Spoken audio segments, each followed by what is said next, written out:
Salt Lake City is excited to announce that a portion of Allen Park will be opening to public access starting Sunday, October 4th. The park will be open during daylight hours 7 days a week this fall, with updated hours to come this winter. Allen Park's history originates with its namesake, Dr. George Allen. As a doctor, he was known to have a kind heart, taking great care of the working class during the Great Depression, never turning down a financially constrained patient. Dr. Allen was also known for his eclectic interests, ranging from creating mosaic artworks to collecting and caring for exotic birds. As head of the Zoological Society and the Chamber's Civic Improvement Committee, Dr. Allen was instrumental in launching Salt Lake City's Hogle Zoo and Tracy Aviary. In 1931, George and Ruth Allen purchased this property, known as Allen Park, which stretches for nearly 2 city blocks from 13th East up along Immigration Creek. The former farmland began to take form as a charming sanctuary for both birds and people, with trees, shrubs, nooks, benches, poetic mosaics, fountains, and nesting boxes.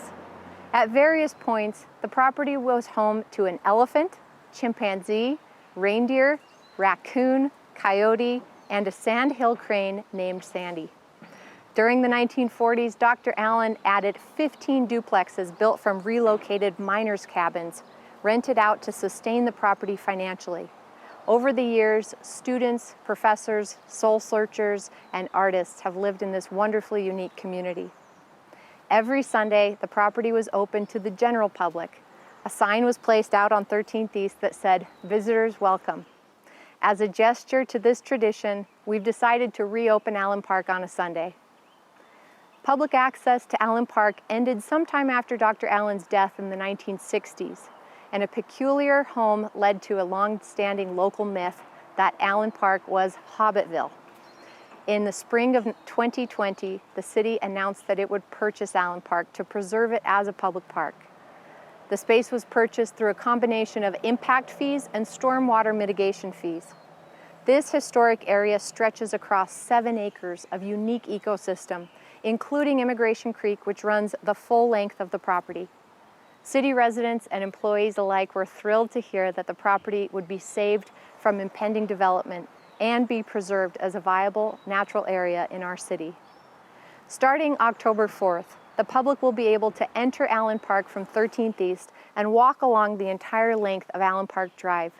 Along the way, guests will see vibrant and mature urban forest, home to peacocks, squirrels, and other wildlife.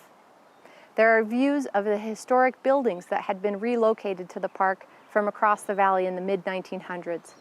Look closely and observe the numerous forms of artwork, masonry, and statues that were inspired by Dr. Allen's love of birds, literature, and the natural world. As the population of Salt Lake City continues to grow, it will become increasingly important to preserve natural areas like Allen Park. This opening is just one important Allen Park milestone. Over the next few years, the city will work with the public and stakeholder organizations to develop detailed plans for historic preservation, park improvements, and concepts for activating the property with diverse uses. But in the meantime, we hope you will enjoy this treasured addition to the open public space in Salt Lake City. Welcome, neighbors, once again to Allen Park.